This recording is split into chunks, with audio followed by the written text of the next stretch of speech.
पर Raymond showroom में firing की गई है। बड़ी खबर है यह गुरुग्राम की। बदमाशों ने ग्राहक पर यहां दिन दहाड़े गोलियां बरसाई है, जिसमें जो सुखबीर है जिस पर गोलियां चलाई गई उसकी मौके पर ही मौत हो गई। बड़ी खबर इस वक्त की टीवी स्क्रीन पर हम आपको दिखा रहे हैं। रेमंड का शोरूम है ये गुड़गांव में, वहां पर रेमंड के शोरूम के अंदर ये गोलीबारी हुई, जिस पर गोली चलाई गई है उसका नाम सुखबीर है, जिसकी मौके पर ही मौत हो गई। शख्स पर रेमंड शोरूम में यह फायरिंग की गई है, लेकिन इस फायरिंग से यहां एक सवाल तो उठता है कि बदमाशों में किसी भी तरह का कोई खौफ नहीं है। गुरुग्राम की हम तस्वीर आपको दिखा रहे हैं। गुरुग्राम जिसे साइबर सिटी कहा जाता है, गुरुग्राम जहां पर ये लगातार कहा जाता है कि यहां पर क्राइम का जो ग्राफ है वो घटता जा रहा है, लेकिन आए दिन अब गुरुग्राम से भी इस तरह की कई घटनाएं सामने आ चुकी हैं।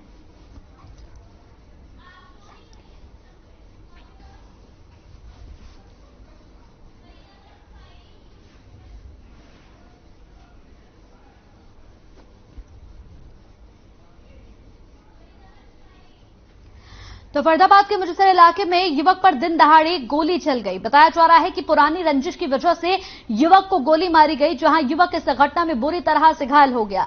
घायल युवक को सिविल अस्पताल में भर्ती कराया गया। वहीं घटना की सूचना मिलते ही पुलिस मौके पर पहुंची और आरोपी के खिलाफ मामला दर्ज कर जांच पड़ताल में जुट गई।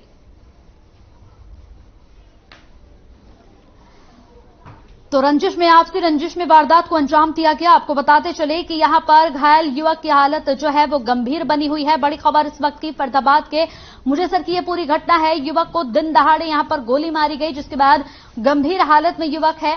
आपको बताते चले कि यह आपसी रंजिश का पूरा मामला बताया जा रहा है। आपसी रंजिश की वजह से ये यहां पर गोली मारी गई है। हालांकि इस पूरे मामले पर पुलिस अपनी ओर से यहां तफ्तीश में जुट गई है।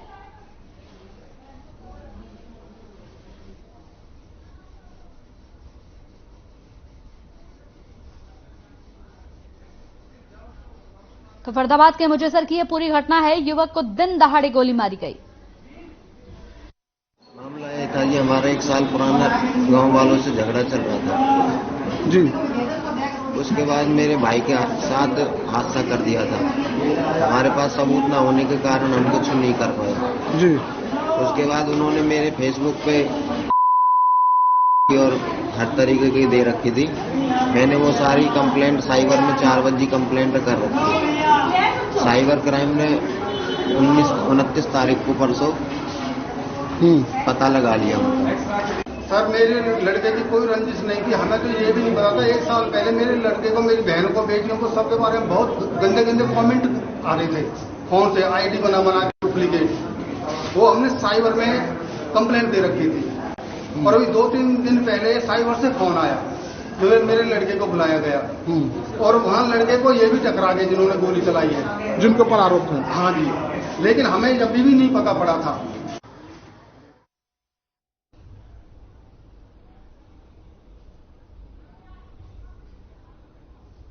वही अब खबर फरीदाबाद से है। फरीदाबाद में बदमाश बेखौफ हो गए हैं। फतेहपुर बेलौच में मोबाइल टावर लगाने का विरोध करना पड़ोसियों को भारी पड़ गया।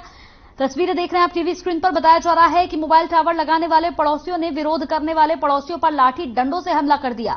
हमले में महिलाएं समेत कई यहां पर युवकों को चोटें आई हैं, जिन्हें फरीदाबाद के अलग अलग अस्पतालों में इलाज के लिए भर्ती कराया गया है। पुलिस के मुताबिक अगर बात करें तो आरोपी पक्ष की ओर से फायरिंग भी की गई है, जिसमें एक यहां पर महिला को गोली लगने की सूचना भी मिली है। फिलहाल पीड़ित पक्ष की ओर से जो भी शिकायतें यहां पर प्राप्त होंगी उनके हिसाब से उचित कानूनी कार्रवाई की जाएगी।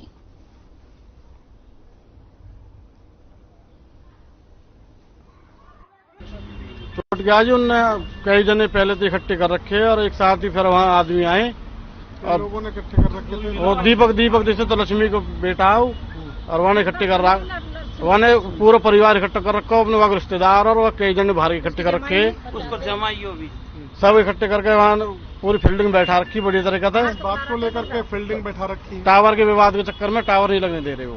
तो फिर उन्होंने आके यहाँ पे लेडीजों पे लठियां उठियां बरसाई हैं, खूब बढ़िया हथियार चलाए। आप बोल लो फिर भाई साहब। पूरे टावर का मामला है, इस पे टावर पे केस डला हुआ है। फिर भी वो लोग बाहर से गुंडे लाए हैं और लाठी हथियार से पूरा लहस आए वो। और वहाँ मंदिर में जो औरत बैठी थी उन पे भी उन्होंने लाठी मारा है और कई के सर फोड़ दिए। वहाँ पे। सर मैं खेतों से आया हुआ था पानी लगा के, तो इनके घर में 50-60 आदमी खड़े हुए थे, लाठी डंडा फरसा था।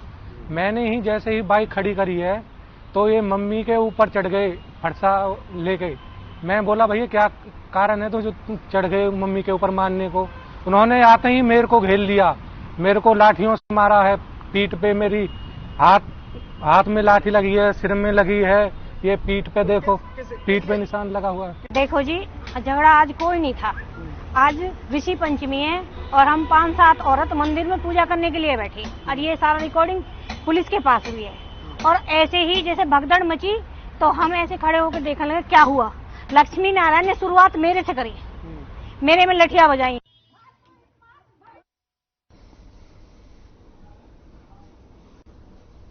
ऑडिट कराने की मांग को लेकर लोगों ने बिल्डर के खिलाफ बीपीटीपी का पुतला फूका। बताया जा रहा है कि बिल्डर ने कॉमन एरिया मेंटेनेंस को जो शुल्क है उसे 44% तक बढ़ा दिया है, जहां परिवारों को सालों से यहां पर ऑक्यूपेंसी सर्टिफिकेट भी नहीं मिले हैं। इसके अलावा बिल्डर से यहां ऑडिट कराने और बढ़ाए गए शुल्क का फैसला वापस लेने की मांग की गई है। बता दें कि पार्क फ्लोर सेकंड के लोगों ने समस्याओं के खिलाफ मोर्चा खोल दिया है। साथ ही लोगों ने यहां पर बीपीटीपी के खिलाफ भी नारेबाजी की है। लेकिन अब आरडब्ल्यूए बीपीटीपी के खिलाफ ग्रीवेंस कमेटी में इस पूरे मामले को उठाएगी।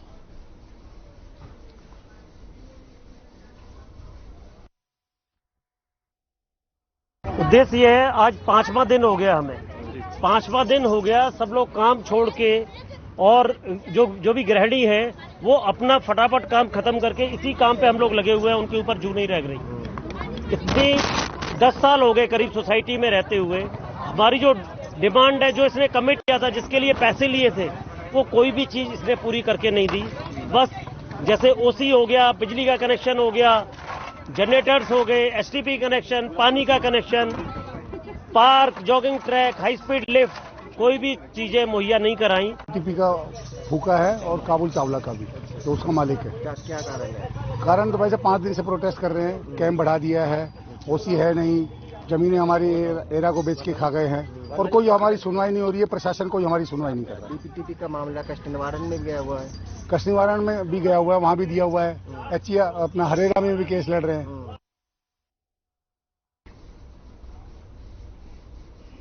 पलवल कैंप थाना क्षेत्र के अंतर्गत दुष्कर्म के आरोपी पर मामला दर्ज कर पुलिस हिरासत में ले लिया गया, लेकिन पुलिस हिरासत में आरोपी की मौत ने मामले में नया मोड़ ले लिया है। आरोपी के परिजनों की शिकायत पर पुलिस ने 3 नामजद सहित आधा दर्जन लोगों के खिलाफ मामला दर्ज कर कार्रवाई शुरू कर दी है। डीएसपी विजयपाल ने बताया कि मृतक शिव शंकर के परिजनों ने पुलिस को शिकायत दी है कि 6 अन्य लोगों ने मिलकर युवक से मारपीट की। युवक को बदमाशों ने इस कदर का पीटा कि उसकी हालत खराब हो गई। आरोपियों ने उसे पीटने के बाद वारदात को छुपाने के लिए पुलिस को बुलाकर उसे गिरफ्तार भी करवा दिया।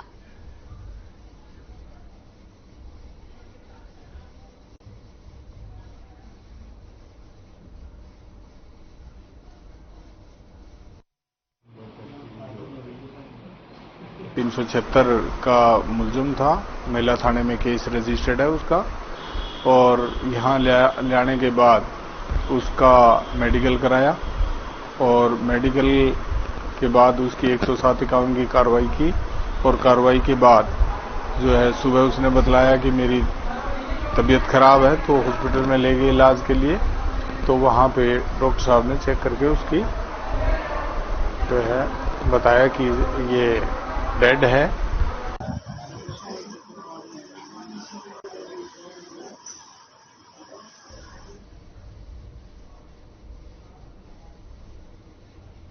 वहीं सोनीपत के खरखौदा के ग्रामीणों ने यहां पीने के पानी की समस्या को लेकर मिनी सचिवालय के सामने प्रोटेस्ट किया। पानी की समस्या को लेकर महिलाओं ने विरोध जताते हुए मिनी सचिवालय के सामने मटके फोड़े। ग्रामीण महिलाओं का कहना है कि कई किलोमीटर दूर जाकर पीने के पानी के लिए जद्दोजहद करनी पड़ती है और वहां भी लंबी लाइनें लग जाती हैं। गांव में पेयजल लाइन बिछवाने की बात पिछले 1 साल से सुनते आ रहे हैं, लेकिन सोनीपत का प्रशासन मामले में लीपापोती कर प्रदेश के मुख्यमंत्री की घोषणा को भी नजरअंदाज कर रहा है।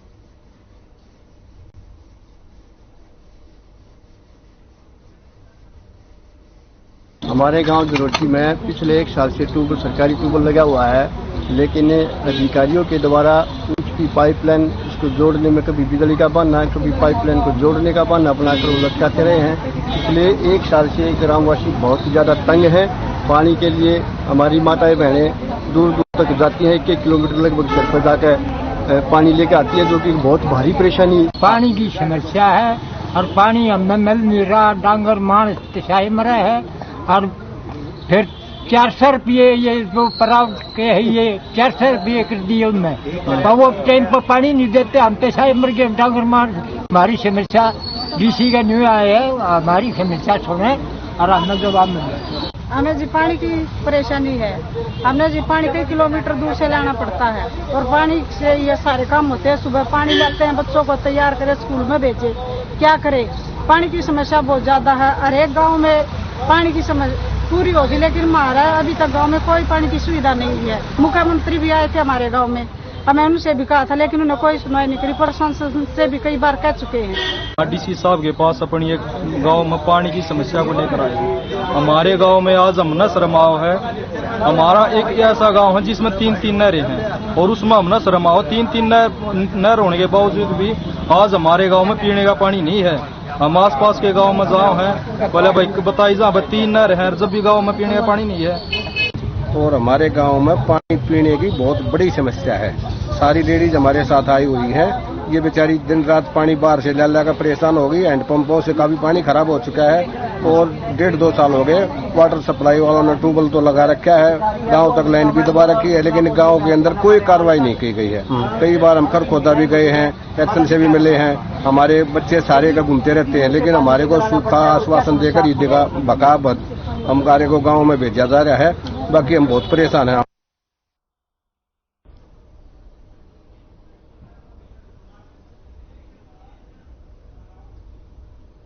चलिए रुकते हैं छोटे से ब्रेक के लिए, जल्द हाजिर होंगे कुछ और खबरों के साथ।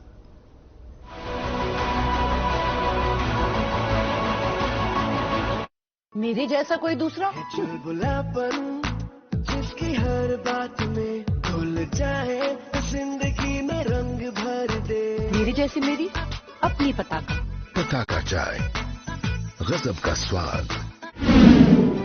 पंचायती चुनाव का बजा बिगुल, चौपालों पर फिर चढ़ा चुनावी रंग। राजनीतिक दलों ने भरी हुकार, अब की बार किसकी छोटी सरकार। देखिए मसला रात 8 बजे। खास जड़ी बूटियों से बना पेट सफा आयुर्वेदिक चूर्ण आज ही लें। पेट सफा पहली रात से ही असर दिखाता है और इसकी आदत भी नहीं पड़ती। पेट सफा हर रोग दफा। देखें कौन नया खिलाड़ी आया है, समझा देते हैं, प्यार से समझाएंगे। ये तो अपनी जुबान है। जुबान एक हो तो दिल भी एक होने चाहिए। विमल बोलो जुबान केसरी। अरे भैया तुम्हें कब से क्या। लोग ऐसी गंभीर समस्या को हंसी मजाक में उड़ाते। खास जड़ी बूटियों से बना पेट सफा आयुर्वेदिक चूर्ण आज ही लें। पेट सफा पहली रात से ही असर दिखाता है और इसकी आदत भी नहीं पड़ती। पेट सफा हर रोग दफा। हर बीमारी के उपचार के लिए देखिए हमारा खास कार्यक्रम नाड़ी वैद्य कायाकल्प, प्रतिदिन प्रातः 11:30 पर हर खबर पर एवं 4:30 पर साधना प्लस न्यूज पर। मेरे जैसा कोई दूसरा चुलबुलापन जिसकी हर बात में घुल जाए, जिंदगी में रंग भर दे। मेरी जैसी मेरी अपनी पताका चाय, गजब का स्वाद। देखें कौन नया खिलाड़ी आया है, समझा देते हैं, प्यार से समझाएंगे। ये तो अपनी जुबान है। जुबान एक हो तो दिल भी एक होने चाहिए। विमल बोलो जुबान की।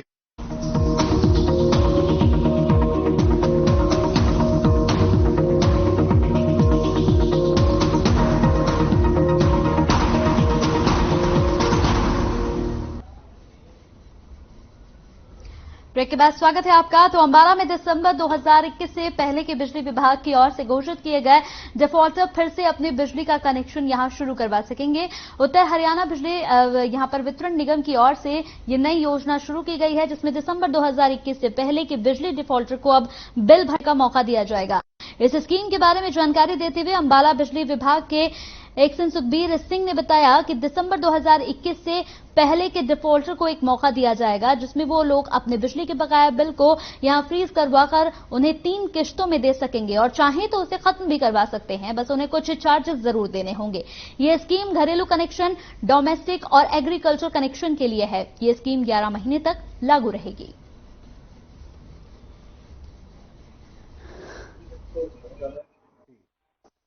अभी गवर्नमेंट ऑफ हरियाणा और विभाग की तरफ से एक scheme surcharge waiver scheme 2022 launch करी गई है और जिसका सर्कुलर आ चुका है 12/2022। तो हमने सर्कुलेट भी कर दिया है सारी सब डिविजन्स को और सारे व्हाट्सएप ग्रुप्स में भी सर्कुलेट कर दिया है। तो इस स्कीम में जो बेसिकली अब आई है कि इसमें सरचार्ज जितना है वो 31/12/2021 एक डेट इसमें ली गई है, 31/12/2021। वहां तक जो हमारे डिफॉल्टर्स हैं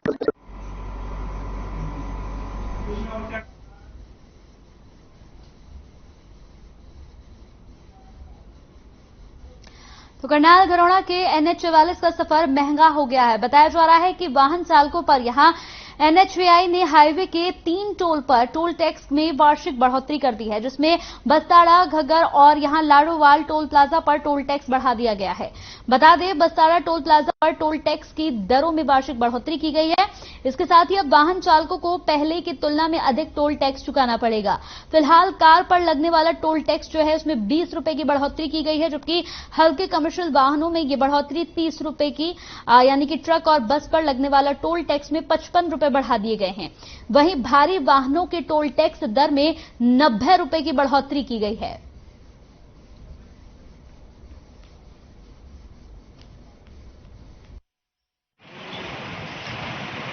सर, मैं आपको जानकारी देना चाहूँगा कि 1 सितंबर से जो है बस्ताड़ा टोल प्लाजा पर टोल दरों में जो है वृद्धि की गई है। सर, ये जो वृद्धि है ये NHAI के द्वारा ही एप्लीकेबल की जाती है, जो इस प्रोजेक्ट पर 1 सितंबर से जो है एप्लीकेबल होती है।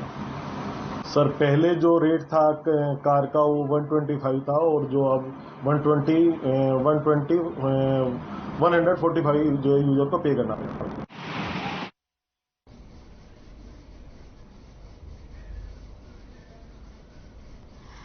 तो NHAI ने टोल टैक्स को बढ़ा दिया है, चुकाने होंगे अब ज्यादा पैसे। यानी कि अगर आप अब तक यहां पर ये राहत की सांस ले रहे थे कि टोल टैक्स कम है, लेकिन अब NH44 का सफर जो है वो यहां से निकलने वाले वाहनों के लिए बेहद महंगा हो गया है।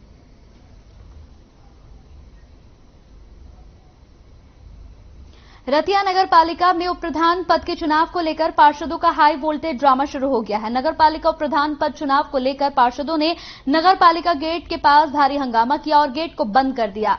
पार्षदों ने प्रदर्शन के दौरान हरियाणा पंजाब स्टेट हाईवे को जाम कर दिया और एसडीएम पर कई गंभीर आरोप लगाए हैं। पार्षदों ने कहा कि एसडीएम की ओर से नियमों को ताक पर रखकर उप प्रधान पद का चुनाव करवाया जा रहा है। चुनाव की प्रक्रिया जैसे ही शुरू हुई, कई पार्षदों को मीटिंग हॉल में प्रवेश नहीं करने दिया गया, जिस कारण चेयरपर्सन सहित पार्षदों ने जोरदार हंगामा किया। इस बारे में एसडीएम डॉक्टर वीरेंद्र सिंह ने कहा कि चुनावी गाइडलाइन के नियमों के अनुसार नगरपालिका उप प्रधान का पद चुनाव यहां पर कराया गया है और निर्धारित समय पर मीटिंग हॉल का गेट बंद किया गया है, क्योंकि नियम अनुसार गेट बंद होने के बाद अंदर कोई प्रवेश नहीं कर सकता है।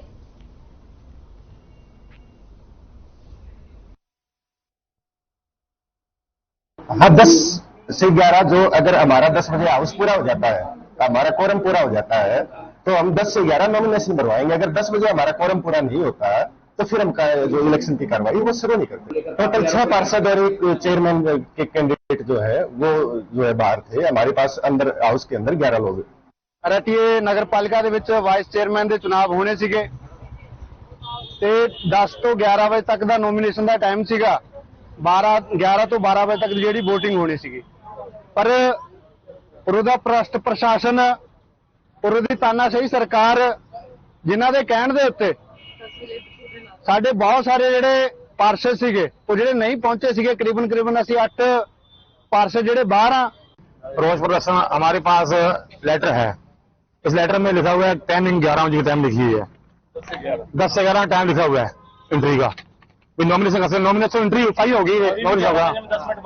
अभी भी हम 10 बजे 10 मिनट 5 मिनट में पहुंचे, बंद गेट उन्होंने, तो गेट बंद कर दिया। अभी तक 20 मिनट अभी पड़े 11 बजने को, और अगर नहीं अंदर नहीं हम यहाँ बैठेंगे, धरना यूं देंगे और ये इनको एसडीएम को बताएंगे भी हम क्या है।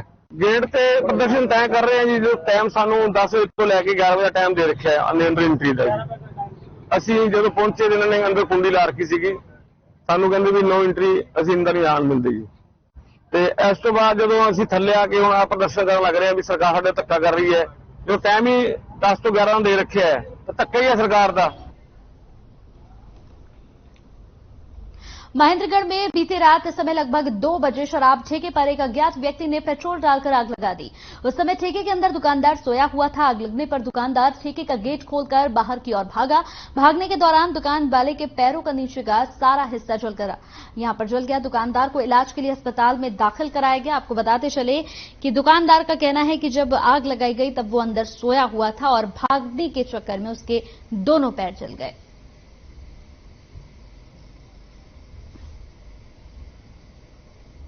सोया हुआ था तो अचानक मतलब पेट्रोल की बदबू आई, तो बदबू आने के बाद तुरंत मतलब मैंने जागने के बाद में देखा तो फटाक से मतलब आग लगी हुई है। लगने के बाद में मैं तुरंत चाबी ली, मोबाइल ली और फटाक से मतलब गेट खोलते खोलते तो मेरे पैर हाथ में थोड़ी सी आँच आ गई। मैंने किसी को देखा नहीं, किसी को कुछ देखते नहीं। चलिए इसी के साथ बुलेटिन में मेरे साथ इतना ही। आप बने रहिए हर खबर के साथ। नमस्कार।